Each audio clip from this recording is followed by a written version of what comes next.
नमस्कार, आप देख रहे हैं द पब्लिक वर्ल्ड में सुभाष चौधरी हूं। आम आदमी पार्टी के लिए आज बड़ी राहत वाली खबर है और यह खबर है दिल्ली शराब नीति घोटाला मामले में आरोपी राज्यसभा सांसद संजय सिंह को सुप्रीम कोर्ट से जमानत मिल गई। दिल्ली शराब घोटाला मामले में संजय सिंह को सुप्रीम कोर्ट से 6 महीने बाद अब जमानत मिल गई है। कोर्ट ने कहा कि ट्रायल कोर्ट जमानत की शर्तें तय करेगा, इस जमानत को मिसाल नहीं माना जाएगा। यानी किसी दूसरे आरोपी को जमानत पर विचार करने की दृष्टि से इसे उदाहरण नहीं माना जाएगा। ईडी ने भी जमानत का विरोध नहीं किया और कहा कि उन्हें जमानत दी जा सकती है। अब संजय सिंह राजनीतिक गतिविधियां कर सकेंगे, इसकी अनुमति कोर्ट ने दी है। पिछली सुनवाई में संजय सिंह के लिए पेश वरिष्ठ वकील अभिषेक मनु सिंघवी ने कहा था कि ईडी के मुख्य गवाह दिनेश अरोड़ा ने पहले अपने 9 बयानों में से संजय सिंह का नाम नहीं लिया था। संजय सिंह को 1.5 साल बाद गिरफ्तार किया गया। सिंघवी ने कोर्ट में कहा था कि अप्रूवर की गवाही तब तक विश्वसनीय नहीं होती जब तक उसकी पुष्टि न हो जाए। 19 जुलाई 2023 को अप्रूवर बने दिनेश अरोड़ा के बयान में पहली बार संजय सिंह का नाम आया था। यहां तक कि 164 के बयान में भी नाम नहीं लिया गया था। संजय सिंह ने ईडी के खिलाफ मानहानि शिकायत की और फिर ईडी ने बिना किसी सम्मन के उन्हें गिरफ्तार कर लिया था। हाईकोर्ट ने 7 फरवरी को संजय सिंह की जमानत याचिका खारिज कर दी थी, लेकिन निचली अदालत को सुनवाई शुरू होने पर इसमें तेजी लाने का निर्देश दिया था। संजय सिंह दिल्ली से राज्यसभा के लिए फिर से चुने गए हैं। प्रवर्तन निदेशालय ने संजय सिंह को इस मामले में 4 अक्टूबर 2023 को गिरफ्तार किया था। आज सुप्रीम कोर्ट से जमानत मिलने के बाद आम आदमी पार्टी की 2 मंत्री यानी आतिशी और उनके दूसरे मंत्री सौरभ भारद्वाज ने प्रेस वार्ता की और उसमें उन्होंने कोर्ट में जो कुछ कार्रवाई हुई, कोर्ट ने क्या सवालात किए सरकारी वकील से यानी ईडी के वकील से, एएसजी से, और उसके बाद फिर कोर्ट ने क्या कहा ईडी को, उस सारे वाकया उन्होंने प्रस्तुत किए। उन्होंने वहाँ एक्सप्लेन किया, पत्रकारों को विस्तार से बताया। आइए आपको सुनवाता हूं कि सौरभ भारद्वाज, दिल्ली सरकार के मंत्री, और शिक्षा मंत्री आतिशी ने पत्रकार वार्ता में क्या कुछ कहा। साथियों, हमने कहा था 21 मार्च हिंदुस्तान की सियासत का एक बहुत बड़ा दिन था और 21 तारीख से चीजें बदलनी शुरू हुई। आज 2 अप्रैल को मंगलवार के दिन आज देश की सबसे बड़ी अदालत सुप्रीम कोर्ट के 3 जज बेंच ने आम आदमी पार्टी के सांसद माननीय संजय सिंह जी की बेल सुनी और खुद जज साहब उसके अंदर कुछ प्रश्न केंद्र सरकार से पूछ रहे थे, जिसके जवाब केंद्र सरकार ईडी के पास नहीं थे। कोर्ट के प्रश्न थे, आप कह रहे हैं कि दिनेश अरोड़ा ने इस दौरान जेल में बंद होने के बाद, जेल में रहते हुए, सरकारी गवाह बनने के बाद उसके 10 बार बयान लिए गए। 10 बार। उन 10 बयानों में संजय सिंह जी के बारे में कोई बात नहीं कही गई। 10 बार के बयानों में। उसके बाद दिनेश अरोड़ा को दोबारा गिरफ्तार किया जाता है और उससे 11वां बयान लिया जाता है। 11वें बयान के अंदर वो एक बहुत ही गोलमोल सी बात कहता है कि मेरे एक आदमी ने संजय सिंह के एक आदमी को 1 करोड़ रुपए 2 बार दिए। सिर्फ ये बयान है। उसका जो आदमी है उसकी कोई गवाही नहीं, संजय सिंह जी का जो आदमी है उसकी कोई गवाही नहीं। 1 करोड़ रुपए कहाँ है किसी को कुछ पता नहीं, कहाँ पहुंचे कोई पता नहीं, रिकवरी हुई कोई नहीं हुई, अटैचमेंट हुई कोई नहीं हुई। सिर्फ एक आदमी का बयान, एक आदमी का बयान जो 10 बार बयान दे चुका है और संजय सिंह जी के बारे में कुछ नहीं कहता, उसके ऊपर दबाव डाल के 11वां बयान कर लो और आप राज्यसभा का वो सांसद उठा लो जो केंद्र सरकार से सवाल पूछता है एक आदमी के बयान पे। इसका जवाब केंद्र सरकार के पास नहीं था। सुप्रीम कोर्ट का दूसरा सवाल था, क्या कोई पैसा रिकवर हुआ है, क्या कोई पैसा अटैच किया गया है? जब कोई पैसा रिकवर ही नहीं हुआ, अटैच ही नहीं हुआ, तो पीएमएलए कैसे लगा है? इसका कोई जवाब ईडी के पास नहीं था, केंद्र सरकार के पास नहीं था। अंततः सुप्रीम कोर्ट ने यह कहा कि यह कैसे मान लिया जाए कि एक गवाह ने 11 बयान दिए, उसमें से 10 आप कूड़े के कचरे के डब्बे में डाल दोगे और एक बयान आप जो उन्होंने संजय सिंह के खिलाफ दिया उसको आप दे दोगे कोर्ट में। ये कैसे फैसला कर सकते हैं आप? बाकी 10 बयान आपने रिकॉर्ड पे क्यों नहीं डाले हैं? इसका जवाब कुछ केंद्र सरकार के पास नहीं था। यह ठीक वही बात है जो मुख्यमंत्री जी ने राउज एवेन्यू कोर्ट में बोली कि एक एक आदमी से 7-7 बार बयान लिए गए हैं, 6 बार उसने कुछ नहीं बोला, आपने उनके बच्चों को जेल में डाल दिया, 6-6 महीने जेल में सड़ाया, फिर आपने मेरे खिलाफ बयान ले लिया, उस बयान पे आपने गिरफ्तार कर लिया।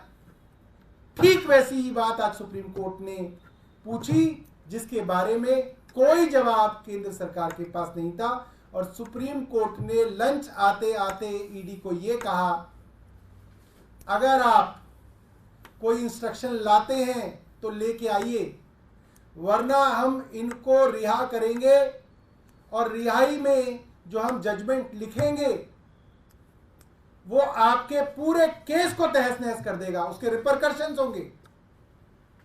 और डर के ईडी के पास कोई रास्ता नहीं बचा,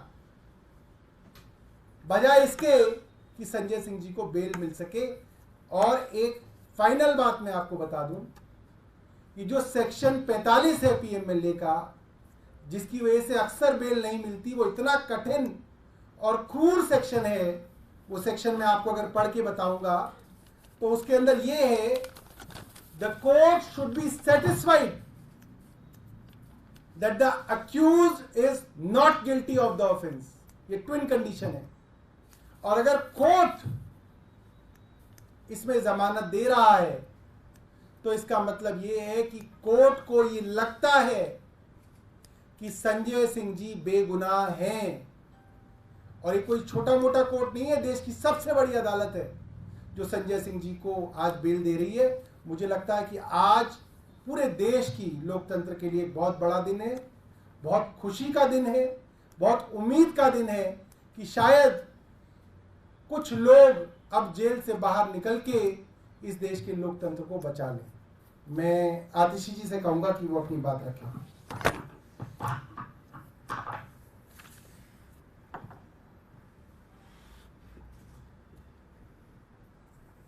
आज संजय सिंह जी की जमानत ने साबित कर दिया कि आखिरकार जीत सत्य की ही होती है।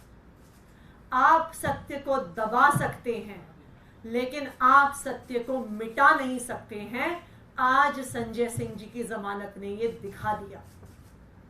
हमने देखा कि किस तरह से पिछले 2 साल से एक एक करके आम आदमी पार्टी के नेताओं को झूठे केसों में गिरफ्तार किया जा रहा था, फंसाया जा रहा था।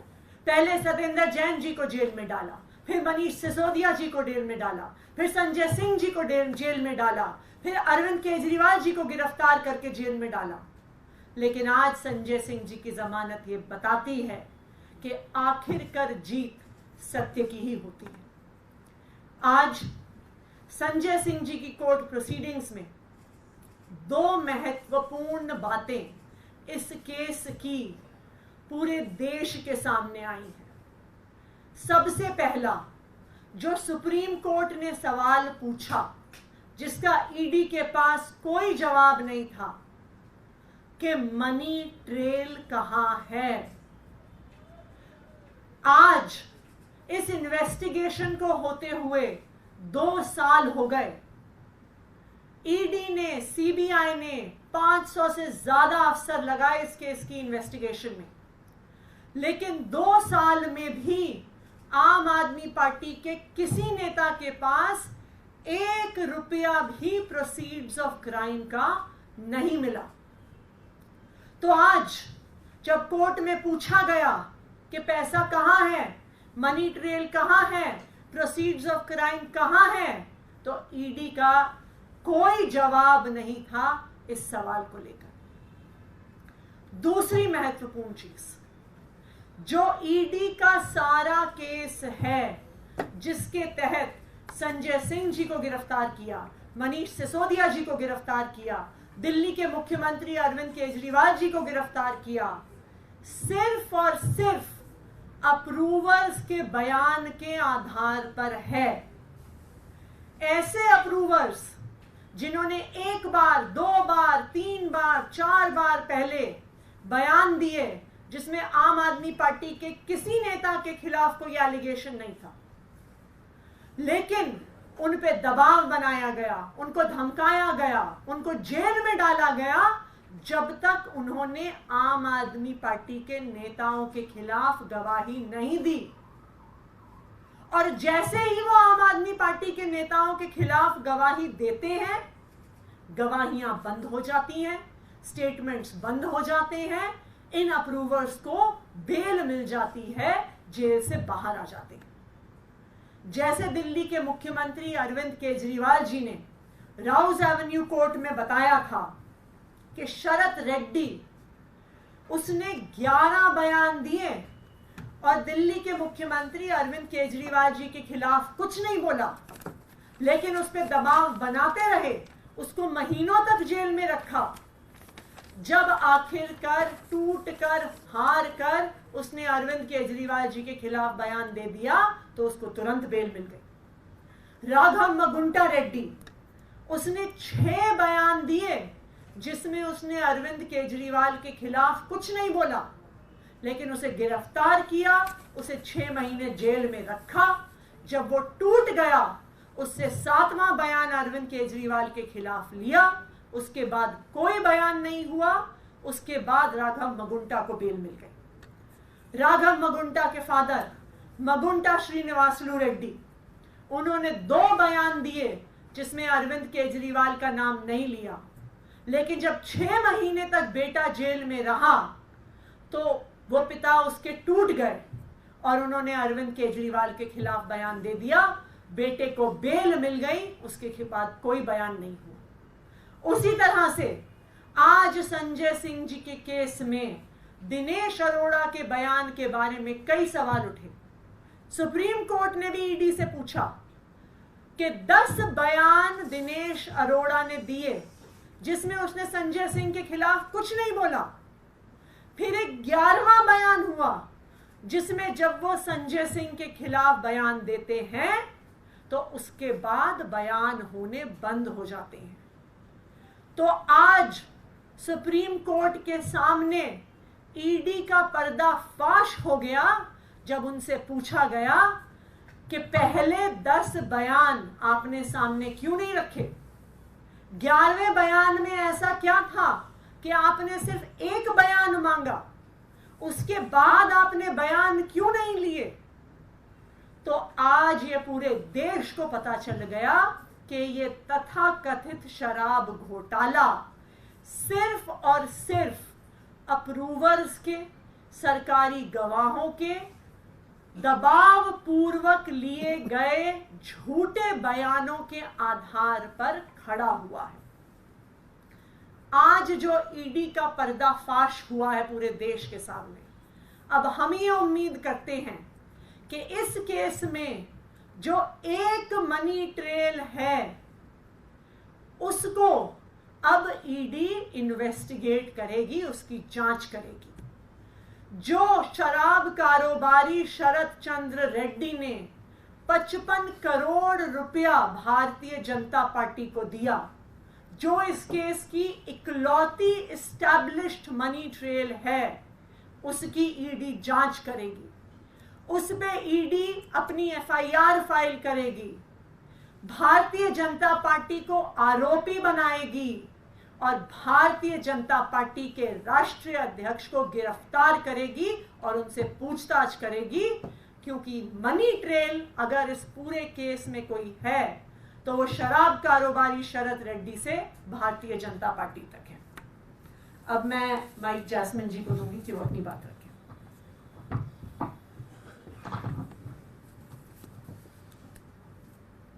सबसे पहले मैं इतना ही कहूंगा कि सत्यमेव जयते। आज केवल आम आदमी पार्टी के लिए नहीं, देश के हर एक देशभक्त के लिए, जिसको सच में विश्वास है, जिसको भारत के संविधान में विश्वास है, उसकी आज जीत हुई। आम आदमी पार्टी के जितने तमाम नेताओं को इस फर्जी शराब घोटाले में कैद किया हुआ है, गिरफ्तार किया हुआ है, उनमें से आज हमारे सांसद संजय सिंह जी को सुप्रीम कोर्ट ने बेल ग्रांट करी है। और मैं इतना ही कहूंगा कि पिछले 2 सालों से जो भाजपा ने एक झूठों का पहाड़ बनाया हुआ था, हर तरह का प्रोपेगेंडा चलाया था कि बहुत बड़ा शराब घोटाला हो गया है और फला फला व्यक्ति ने फला फला कहा इसलिए बड़ा घोटाला हो गया है, उसका पर्दाफाश आज हुआ। मैं दावे के साथ कहता हूं कि दिल्ली का कथित शराब घोटाला इतिहास के पन्नों में दर्ज होगा कि कैसे एक इतनी शक्तिशाली पार्टी ने केंद्र सरकार के तमाम इंस्टीट्यूशंस, ईडी, सीबीआई, अपने तमाम सरकारी तंत्र को इस्तेमाल करते हुए एक छोटी सी पार्टी को क्रश करने की कैसे कोशिश की है। 2 साल से इन्वेस्टिगेशन चल रही है। 2 साल से हम पूछ रहे हैं कि अगर आप कह रहे हैं इतना बड़ा घोटाला हुआ है तो मनी ट्रेल कहां है? कोई जवाब नहीं है भाजपा के पास। अब तक कहते आ रहे थे कि नहीं मनी ट्रेल मिलेगी, लेकिन हमारे पास पुख्ता गवाहों के बयान है। तो मतलब गवाहों के बयान के आधार पर यह पूरा केस खड़ा किया था। आतिशी जी और सौरभ जी ने बताया कि ये किस प्रकार के बयान इन गवाहों के द्वारा लिए गए, कैसे खुलेआम कानून का मजाक बनाया गया। आपसे हम तब तक बयान लिया करेंगे, आपको तब तक जेल में डालोगे जब तक आप एक आम आदमी पार्टी के बड़े नेता का नाम नहीं लेते। तो किसी ने किसी का नाम लिया, किसी ने किसी का नाम लिया। कई विटनेसेस तो खुद कोर्ट में जाके बोल चुके हैं कि हमें डराया जा रहा है, हमको धमकाया जा रहा है, किसी के तो कान के पर्दे फट गए हैं, खून बहा है, हमारे परिवार को भी प्रेशर किया जा रहा है। ये सारी चीज विटनेसेस ने खुद कोर्ट के सामने रखी है। और यही सारी चीजों को ध्यान में रखकर आज का ऐतिहासिक निर्णय माननीय सुप्रीम कोर्ट ने लिया। अब जब से ये निकल के आया है पिछले कई दिनों से, एक एक करके सारे बयान इनके जो फर्जी निकले हैं, तो इसका जवाब भाजपा के पास नहीं। हम हर दिन उनके नेताओं के बयान सुनते हैं। पहले कहते थे नहीं इतने हमारे पास सरकारी गवाहों के बयान है। पिछले कुछ दिनों से उनका रुख बदल गया। जब आप उनको पूछते हो कि शरद रेड्डी का क्या मतलब है, उसके 55 करोड़ का क्या एक्सप्लेनेशन है, तो चुप हो जाते हैं पूरी तरह से भाजपाई। जब हम पूछते हैं कि मकुंटा रेड्डी, जिनके बयान पे आपने अरविंद केजरीवाल जी को अंदर कर दिया, उसको एनडीए का टिकट कैसे दे दिया, वो मोदी जी का पोस्टर लगा के प्रचार कर रहे हैं लोकसभा चुनाव में, और उनके बयान के आधार पर आपने एक सिटिंग मुख्यमंत्री को अंदर बंद कर दिया, तो चुप हो जाते हैं भाजपाई। जवाब केवल एक आता है, अरे भाई साहब ये सारे तर्क देने हैं तो कोर्ट में दीजिए ना, कोर्ट से आपको बेल क्यों नहीं मिल रही? मतलब जवाब कुछ नहीं है उनके पास, केवल ये कहते हैं कि नहीं कोर्ट से बेल नहीं मिली मतलब आप लोग दोषी हो। आज जब ये सारी सुनवाई सुप्रीम कोर्ट में हुई और आज जो डिसीजन आया, मेरे ख्याल से आज भाजपा को, देश को जवाब देना चाहिए कि क्या मजाक बना दिया है आपने पूरे देश का, देश के कानूनी व्यवस्था का। पूरा का पूरा फर्जी केस आपने एक पार्टी के तमाम शीर्ष नेतृत्व को अंदर बंद कर दिया, उल्टा धमकी दे रहे हैं। आतिशी जी को धमकी आई है, सौरभ भारद्वाज जी को धमकी आई है, दुर्गेश पाठक, राघव चड्ढा कह रहे हैं कि अब दूसरी और तीसरी पंक्ति के नेताओं को भी जेल में डाल देंगे। गजब की तानाशाही है। मेरे ख्याल से आज देश की जनता, देश के हर एक देशभक्त को गर्व होना चाहिए कि भारत की कानून व्यवस्था और संविधान ने सच का साथ रखा है। और कुछ ही दिनों की बात है कि ये पूरा का पूरा जो मैं कह रहा हूं कि झूठों का पहाड़ बना है वो पूरी तरह से बिखर जाएगा। एक बात मैं अपने भारतीय जनता पार्टी के मित्रों के लिए कहना चाहता हूं। आप सब इस चीज को देखेंगे, इसलिए मैं आपको आगाह कर रहा हूं। अब तक भारतीय जनता पार्टी के लोग ये कहते थे बेल नहीं मिल रही, इसका मतलब जरूर कुछ किया वरना बेल मिल जाती, यही कह रहे थे ना। अब वो ये कहेंगे अरे बेल ही तो मिली है, इसका मतलब ये कोई ना कि कुछ नहीं किया है। ये फर्क आपको आज से दिखेगा, क्योंकि चिट भी हमारी, पट भी हमारी, और सिक्का मोदी जी का, ये उनका मानना है। तो ये फर्क जो है आज आपको ट्विटर पे, व्हाट्सएप, फेसबुक पे दिखना लगेगा।